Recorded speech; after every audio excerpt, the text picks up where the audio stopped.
O'er the wild windy sea, I can hear her calling to me. So let's heave away, haul away, and fill our eyes with the shore. Calls to friends, sail and light, and a tale to brighten the night. So heave away, haul away, and heed the siren song.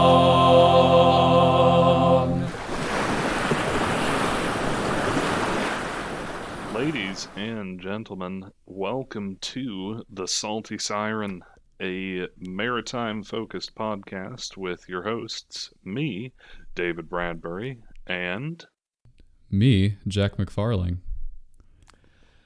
Coming Now- at you with our pilot episode. Yes, indeed. A couple disclaimers before we get things started. Neither Jack nor I are historians by any stretch of the imagination, so we may get things wrong. We may occasionally just mix things up. We're human. It happens. But also, this is meant to be a pretty lighthearted look at history. So prepare for goofiness, dumb stuff, and, whatever, while talking about naval history. Now, We'll be doing some joshing around. some Joshin indeed. All right, Jack, I know that you know the title of today's episode, but do you know anything about it before we reveal it to our viewers? Or listeners? Shit. Oh well, we'll cut that out. Or maybe not. Or maybe not.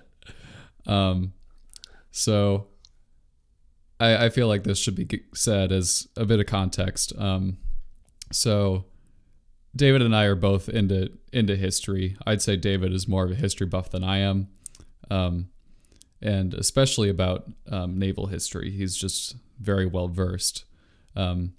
So I'm here to kind of be the audience's perspective and kind of ask the questions that a person who doesn't know anything about it would ask. So I will say for today's episode, I know that World War II happened, and I know they fought in Africa.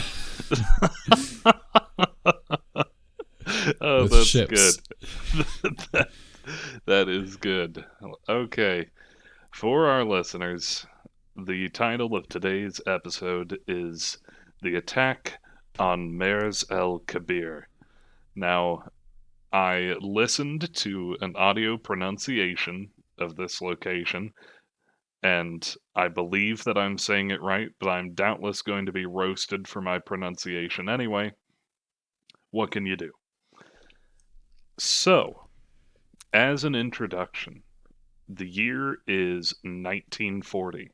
It's the beginning of the summer, and things are not looking good for the Allies.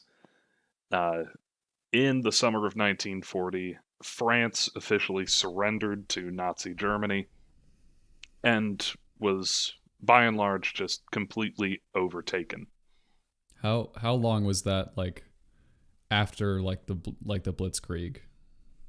Like, this is directly after the fall of France. Like, these Okay. are the literal days following it is where this event takes place. So, with the fall of France, France's government went into exile and hid out among various colonies in the UK and other places that they could find. But one of the major things that survived the fall of France was almost the entirety of the French Navy. The French Navy, which at that point had several sort of quote-unquote modern ships built in, kind of the years between the wars, I believe was the second largest navy in the waters surrounding Europe. And now the government that ran that navy kind of didn't exist, or at the very least was going to have a lot of difficulty communicating with them. And on top of that, they'd surrendered. So they said to Nazi Germany, like, we're done. And this creates a few problems. The first of which is that just the French Navy is scattered to various kind of current and former French colonies where they have friendly ports and they just sit there. So the French Navy's all over the place. And the second of these is that just by taking the country of France, Germany has just knocked out the second largest navy that's competing for those waters. And so, with this, the British Admiralty decides that the French fleet just kind of resting in a bunch of ports isn't doing any good. And so they decide, with some cajoling cajoling from Winston Churchill, that they're going to petition the French Navy to just kind of hand over their ships to the British Navy. Because Okay, so like, yeah, so they're just gonna like ship them back to Britain is the plan. Well, that's the plan for the Brits. The Brits think, okay, there's all of these warships just sitting in ports around, South America and along sort of North Africa, and they're not doing anything when they could be fighting the Nazis. And so the British Admiralty approaches the French Navy and the French government in exile and says to them, hey, you should give us all these ships you aren't using so we can fight the Germans. But the French are under the impression that handing over their fleet to the British will just aggravate the Nazis more. And that they're worried it'll be seen as kind of a sign of aggression, which you already had your country conquered by them. Why Why? Why? why you're just like, well, let's not make them any more mad. It's like you're past this is that like point. okay, this is great because everyone makes fun of France for surrendering, to Germany, like and losing world wars, and like, Yeah. and this is like double surrendering.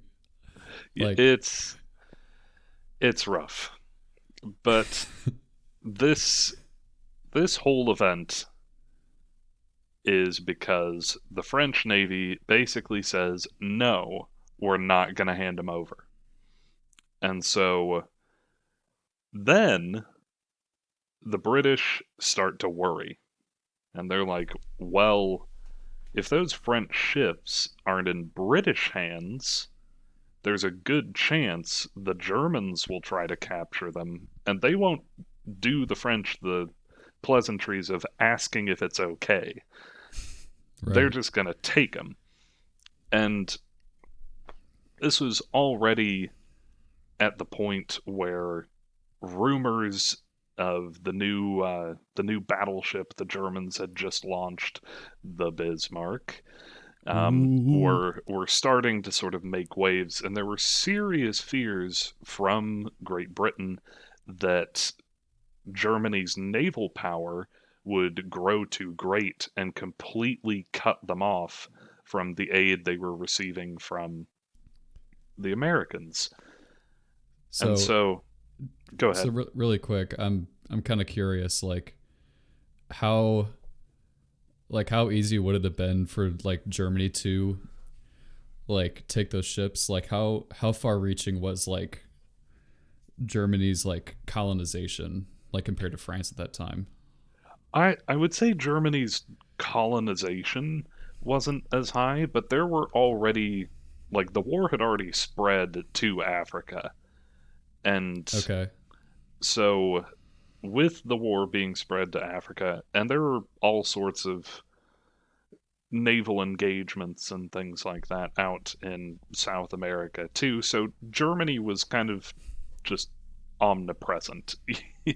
Well, Yeah. basically every nation was. You could assume that there was a chance of you running into some sort of like German military presence pretty much anywhere you went in the world, save, North America. At least by sea, certainly you'd find any sort of ships or naval patrols, that sort of thing. There's another fun instance that took place in South America that we will have to cover another time. I'm getting off topic. But Britain becomes seriously worried that the French fleets could fall into German hands. And so what follows is, let's see, this all started on about early June. And so by, let's see, where are my dates here? Okay, by the 22nd of June, um, the the French have like fully given up and have told the English that they're not going to give up these ships. England really starts to worry, and so they set things into motion.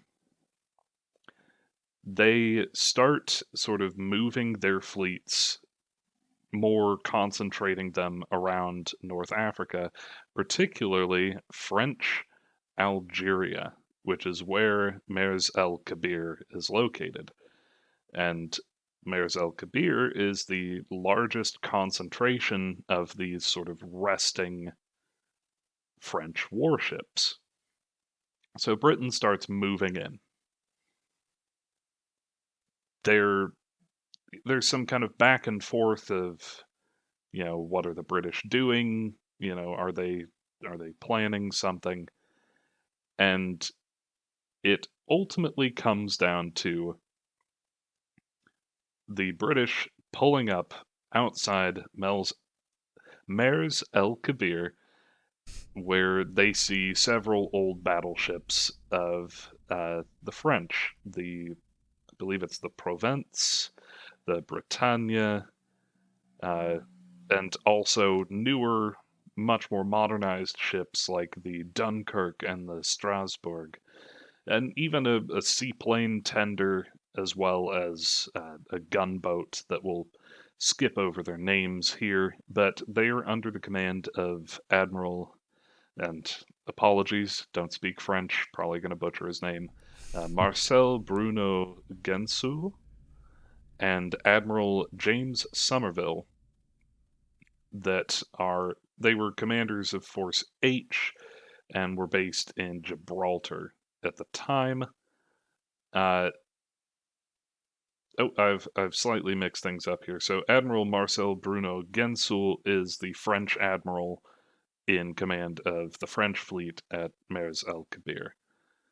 Admiral James Somerville is an Englishman in command of Force H, a British naval formation sent to deal with this, and they were based out of Gibraltar. And so what And they where is Gibraltar? so Gibraltar is on the tip of the Iberian Peninsula. It's basically like the that little part of Africa that reaches up and almost touches Spain. Right. So they're based right there. French Algeria, or just Algeria as we know it today, is, let's see, basically just a little ways east of that, along that sort of highest ridge of the continent of Africa. So it's not super far away. Mm-hmm. But Admiral Somerville is ordered to deliver an ultimatum to the French, uh, the terms of which basically just flew in the face of the peace agreement that the Germans and the French had signed. But the ultimatum was basically, listen, we cannot afford to have these ships fall into German hands. So either sail them further away to the point where it is less worrisome that Germany will take them, or give them to us. Either one's fine. But if you can't do either of those, we will sink you. Or Bashaden. It's it's just the gravity of that. Going to like your former allies and being like, listen, I know that you signed a peace agreement, but like our country's fate hangs in the balance. My life, those of like all my family at home. If the Germans get these ships and cut England off from supplies, like we will be taken over. And you would think the French, just having their own country be taken over by the Germans would be pretty sympathetic to that. But Right? Were they worried about like Germany like just like bullying them harder because they let the ships like they handed over the ships to the British? I like that's the part that all of my research couldn't really yield a good answer on. It seemed like some of them were worried about like French colonies and like them coming after like the French government in exile, but none of that really seemed like a strong enough argument to me.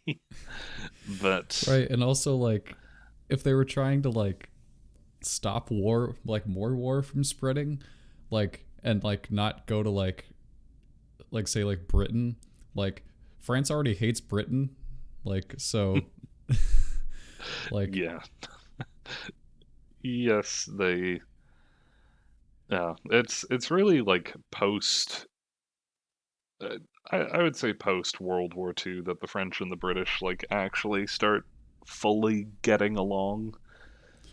yeah. But uh, regardless, Somerville, who, if you'll remember, is the admiral in command of this Force H of the British, he gets to Mers-el-Kébir, and there's just a language barrier. Somerville didn't speak French. Apparently, the French admiral Marcel Bruno Gensoul didn't really speak English, and so Somerville basically passed the duty of presenting this ultimatum to a French speaker, just someone that he had who did speak French, which was Captain Cedric Holland, who was the commander of the carrier HMS Ark Royal. Now, for those of you who already know your naval history, you may recognize the name Ark Royal, but we will get to that later. But according to, I guess I wouldn't quite say legend, but it was tough for me to find like an actual citation for this. Uh, Gensoul was extremely offended that someone who was below him in rank was sent to make the negotiations. And so he basically said, go fetch your superior, then we'll talk. And this Cedric Holland was like, that just won't work. Like, he doesn't speak it. Like, please, we need these ships. Just hand them over or get them out of here. Keep them out of German hands. and it just negotiations went on, and it just seemed like the French weren't going to do anything. As the English sort of pulled out of there, the French decide that it's probably going down, and they start kind of arming, getting their planes ready for takeoff. And apparently Gensoul managed to contact the French government, but basically said that it looked like they were probably either going to fight, but that they basically didn't want to fight the British. He did, though, purposefully omit giving them the option of we could sail out of here. What, the British guy?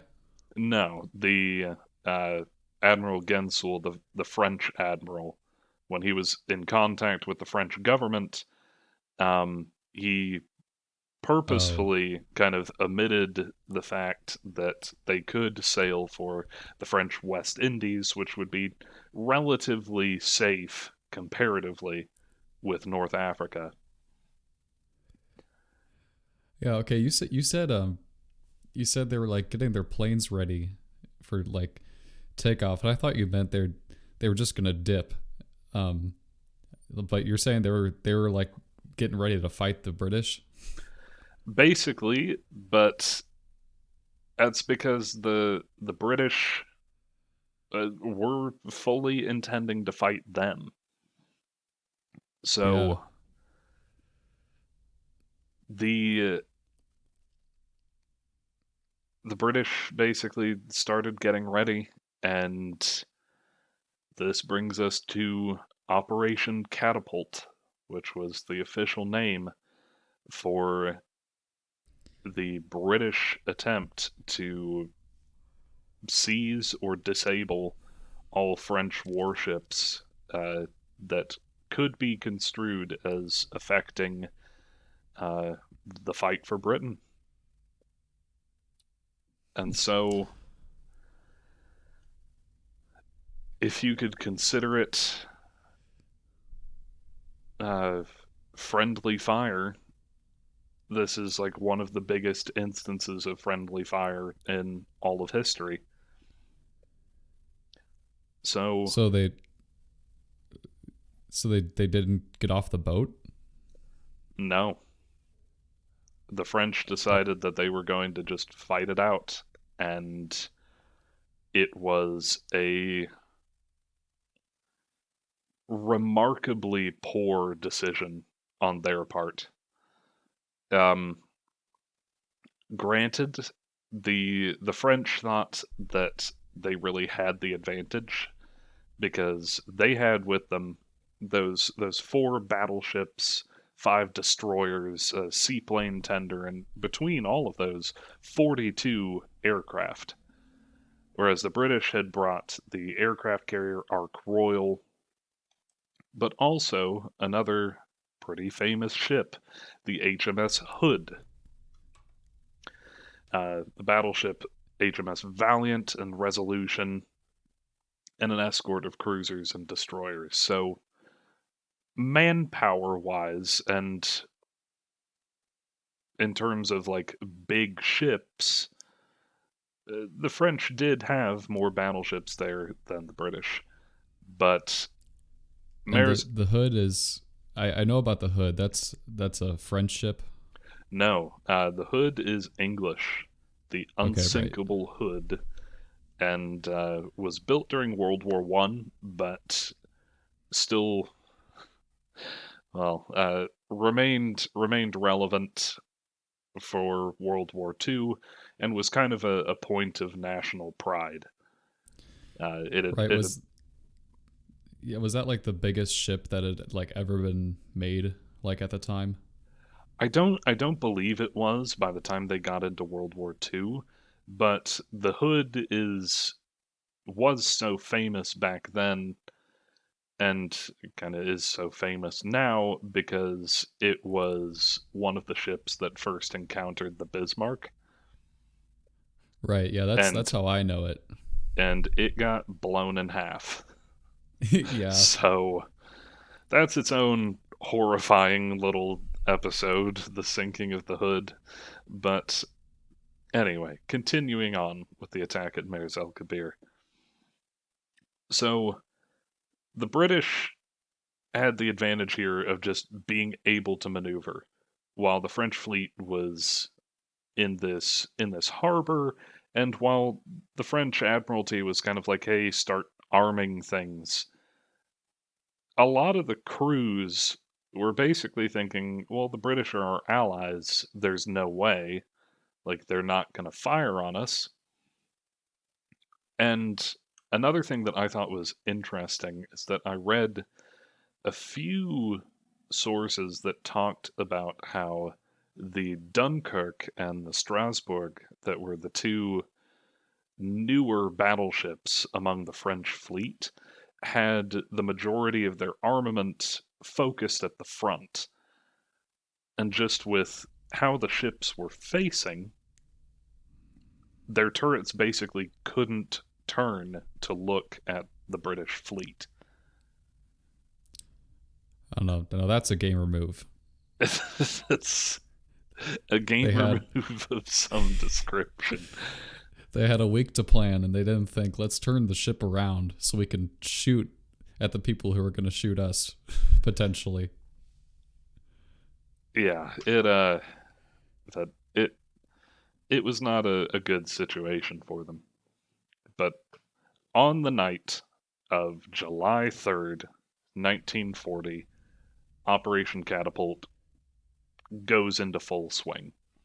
Several French ships that were in metropolitan ports, that had sailed to ports in Britain or to Alexandria in Egypt, were stormed by British troops during the night. They captured the submarine Surcouf, that was the largest one in the world at that point. Uh, a few Royal Navy personnel were killed in the engagement there.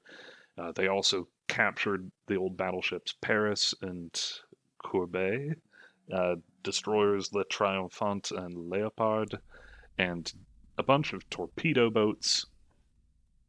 And this is all just outside of Mers-el-Kébir. They just stormed and took all of these French ships that were in neutral harbors. But in Mers-el-Kébir, things didn't go so well. So wait, so when you said they stormed it, you mean they just took the ships? They didn't fire on them. They just kind of. This was at Plymouth in England and Alexandria in Egypt, but they didn't fire on them. They landed Royal Navy troops, I'm assuming Marines, something like that, and basically took them at gunpoint. Being Okay, like, yeah. this ship is ours now. But Mers-el-Kébir escalated into a full-on fight. Uh, the French warships were just completely unequipped, in a poor position. They couldn't really maneuver.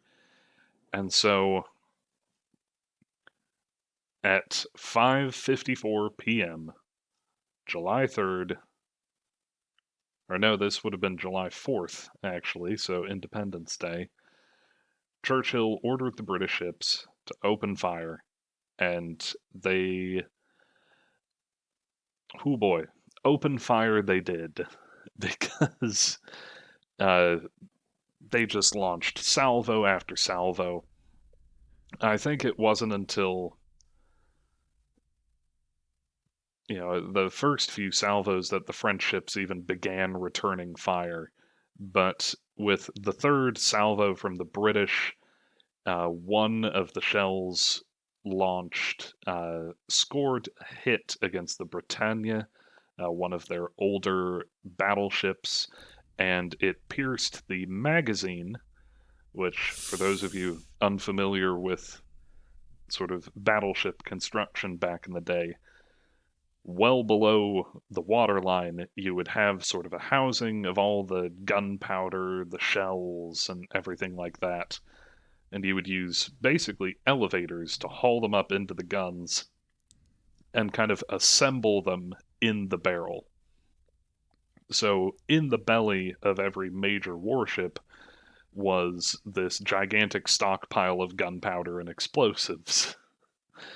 And so, if you fought from, I think it's like 10 miles out, is where they started firing from, the shells are arcing from so high that when they hit the ships, they're not hitting the armored paneling along the side, but just punching straight through the, at this point, still wooden decks. And so one of the shells punched through the deck and hit a magazine aboard the Britannia, and she exploded and sank with 977 of her crew. Ooh. After Ooh. 30 salvos, the French ship stopped firing. But at this point, the French were returning fire from a nearby coastal fort that they had, and the British kind of had to dip, duck, dive, and dodge out of there, but managed to lose. Oh, my apologies. I actually was misreading my notes. So, Provence, Dunkirk, the destroyer Mogador, and 2 other destroyers were damaged and run aground by their crews. Those were all French ships. Let's see. Several French airplanes flew in. More French fighters were being deployed from within Algeria, and ultimately, the British ships kind of had to start maneuvering back because there were a significant number of fighters shooting at their bombers and planes they had in the air. The Strasbourg, which was one of the newer French ships, and a few destroyers managed to avoid magnetic mines that were around the base and make it out into the sea. The French ships started being pursued by the Ark Royal, that aircraft carrier from earlier, and managed to shoot down 2 of its Swordfish bombers. Apparently, the crews were rescued from there, but from there, things generally sort of wound down. On July 8th, the British believed that the damage they'd done to the Dunkirk and Provence was not serious, and on the morning of July 8th, they raided Mers-el-Kébir again in Operation Lever, this time with those same Swordfish bombers from Ark Royal. Torpedo took out the patrol boat Terra Nueve, or that's Spanish, that's probably not right. And it just so happened that Terra Nueve, we're just going to call him Terry. Terry, Good old Terry. it just so happened was full of depth charges, just Oh, absolutely packed to the brim. And he also happened to be sitting next to Dunkirk. And so when that Swordfish torpedo smacked into his side, Terry just blew the fuck up. And with the depth charges going off, it seriously damaged Dunkirk.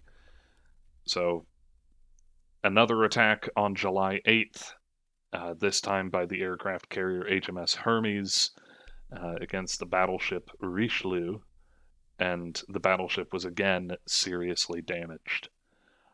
In total, casualties and losses for both sides. We'll start with the French. 1,297 men died. 350 were wounded. One battleship was sunk, the other two being heavily damaged. Two destroyers were damaged. Their seaplane tender was damaged. Their destroyer was grounded and basically useless. The tugboat was destroyed. You know, screw the tugboat. Yeah. And then 3 of their aircraft were damaged as well. In total, for the British, 2 aircrew were killed when they were shot down. 2 sailors were wounded, and they lost 3 Swordfish bombers and 2 Skua seaplanes. Oh boy. That's So, a bit one-sided. Yeah, a little bit. Just a bit. But now that we've kind of covered the event in and of itself, how crazy is that? Like, I am stunned that they have not made a movie about this. I mean, they probably fucking have, actually, if I'm if I'm thinking about it. Yeah, But this like reminds me of like almost like Chernobyl. Like, you know, like so many things went wrong, and like it was just like such a compounding of like bad decisions, like that like it really was like a true disaster, like just all these things coming together at once. Like there were like just a few logical decisions they could have just made to so that this would have never happened. yeah, it it's just crazy to me that like that younger officer, Cedric Holland.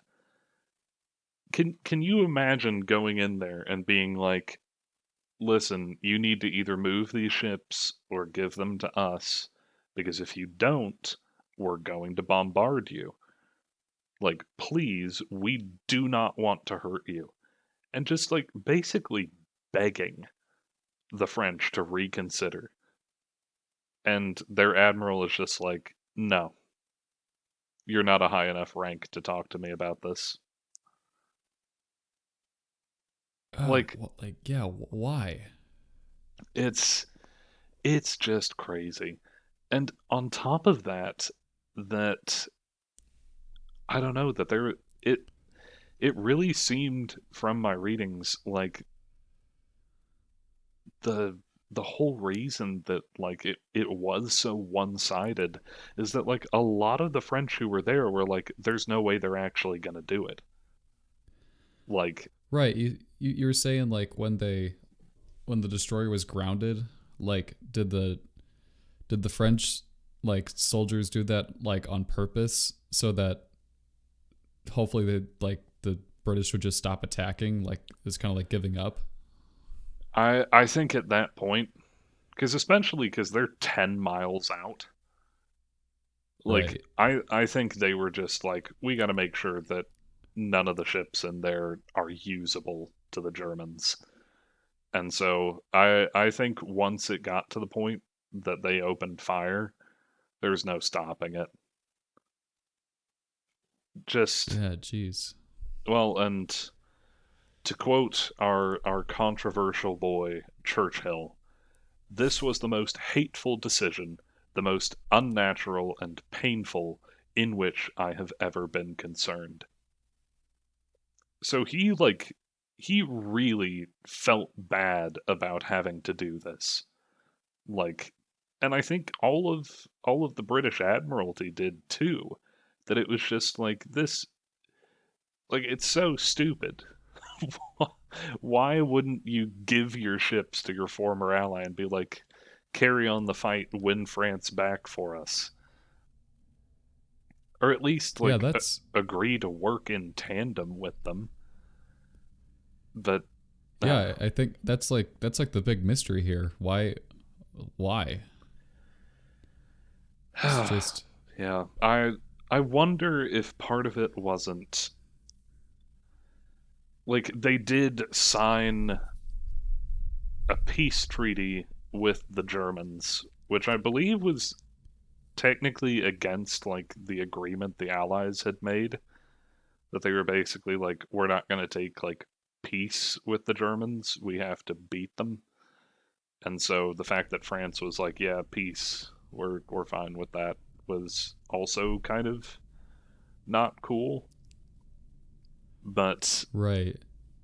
yeah, it's I think that it may have been the French being like, well, we told them, we were going to do peace, and if we double back on that by giving the Navy to you guys or having the Navy work with you, then France's word can't be trusted. Like that sort of like in the future, if we ask for peace, people won't want to believe us. But like at the same time, your whole country has been conquered. You are living in exile. You can't go home because the Nazis run shit now.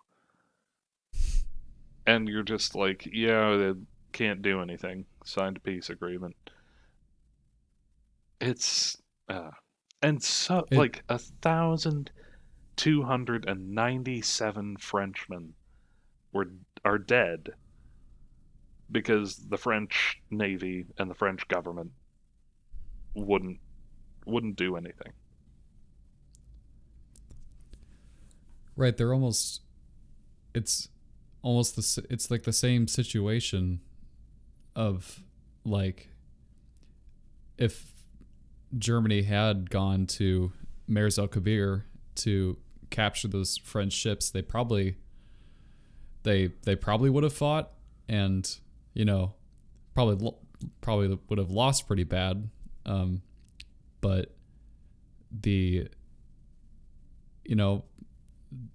there was still some ships left, and it's like kind of like Germany might as well have attacked, no matter what. Yeah, it's it's just so frustrating, and there was a significant amount of fallout to this too. It wasn't just like we obliterated most of the French fleet and now we're just gonna chill. For a while, I don't believe they formally declared war, but the French government ordered the remainder of the French fleet to attack Royal Navy ships wherever possible. And so there were Ooh. some like small skirmishes.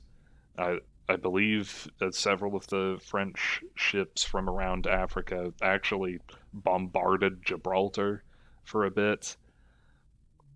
Like it, yeah, they ended up kind of settling for peace, but the French were furious over this. Yeah. It Oh man.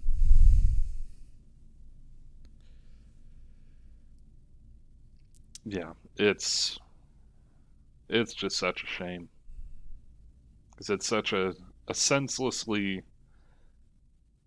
violent and costly thing just because it wouldn't just because they couldn't go along with it. Yeah. Yeah, I'm gonna look up right now if there is a movie about this, because like you're right. I'm surprised there isn't one. Or at least not like a more famous one, because it seriously reads like something out of a novel. Like the just Right, or like this is like Game of Thrones drama. Like like it sounds like something like the whole like the one general didn't want to like talk to an inferior officer, like he felt like dishonored, and then like it feels like Game of Thrones, just like these really petty kind of like reasons to do things.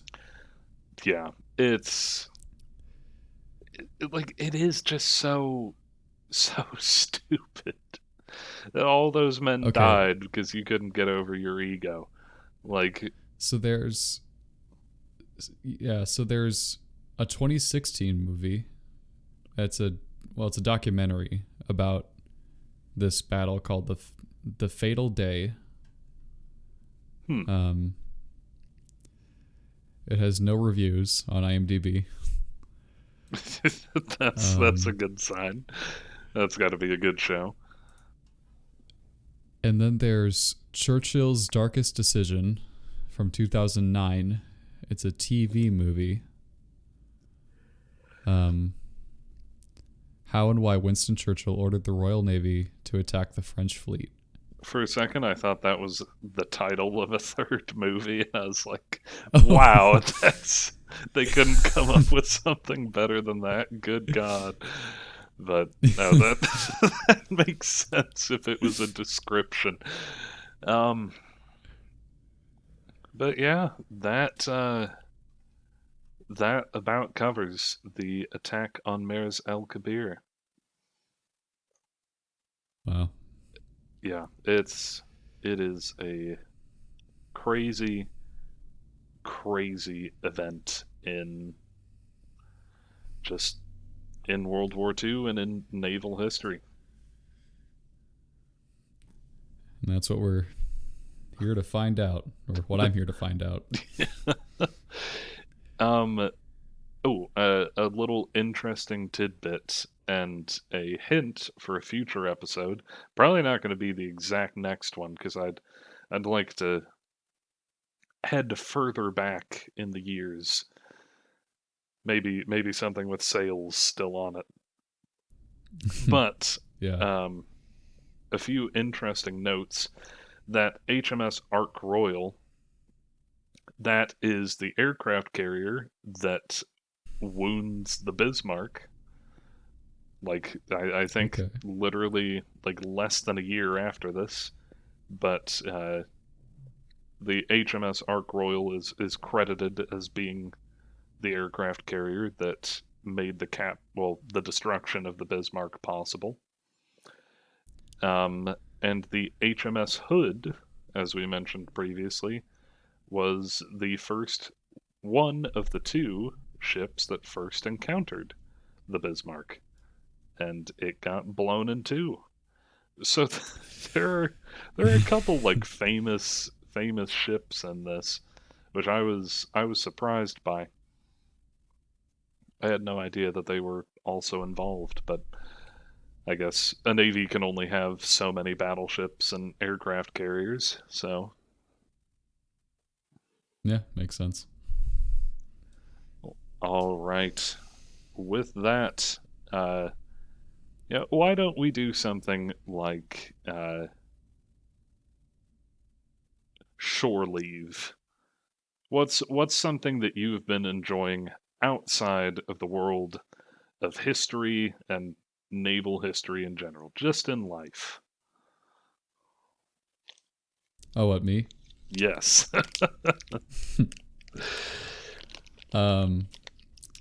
Let's see. If you can't think of anything, I can do mine. I'm kind of getting into I've started practicing guitar a lot more nowadays. Oh, hell kind of yeah. picking it back up Nice. because I've got more time, and the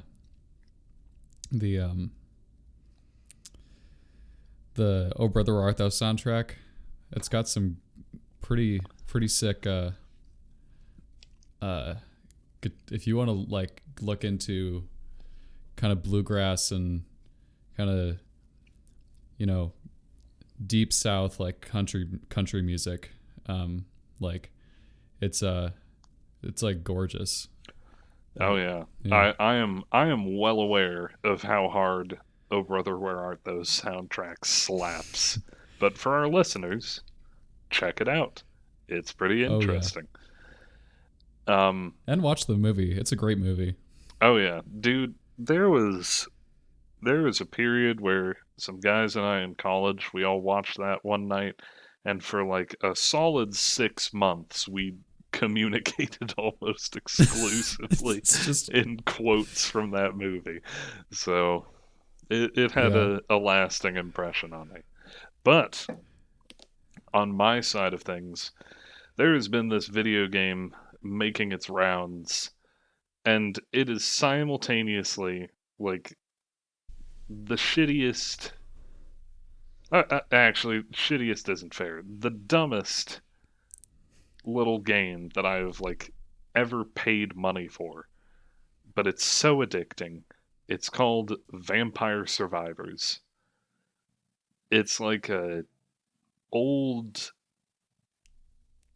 like Castlevania style kind of top down like I guess like roguelike. You just get items and you fight like various monsters and zombies, but it's $3 and it's like 8-bit graphics or maybe like 16-bit. So it's real simple. It's just enemies come at you from all sides of your screen and you got to beat their ass.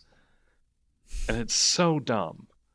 But it was $3 and I have put so much time into it.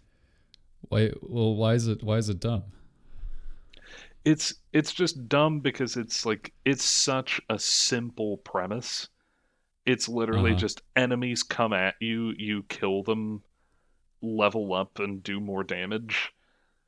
Like literally you don't the only controls that you actually have are just WASD.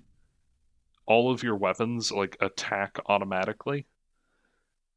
And so it's just so like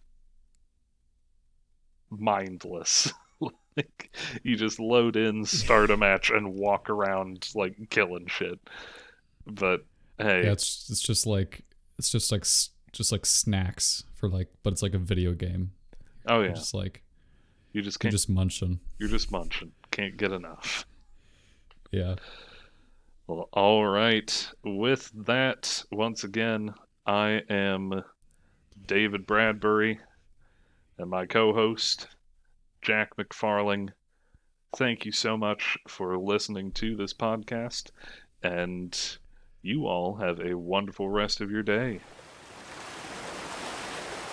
Oh, Johnny, Johnny, call and hear the ancient song of sailors long forgone and sailors still to be. A sweet and solemn tune spoke gently by the tide. Oh, Johnny, Johnny, fall, join the song.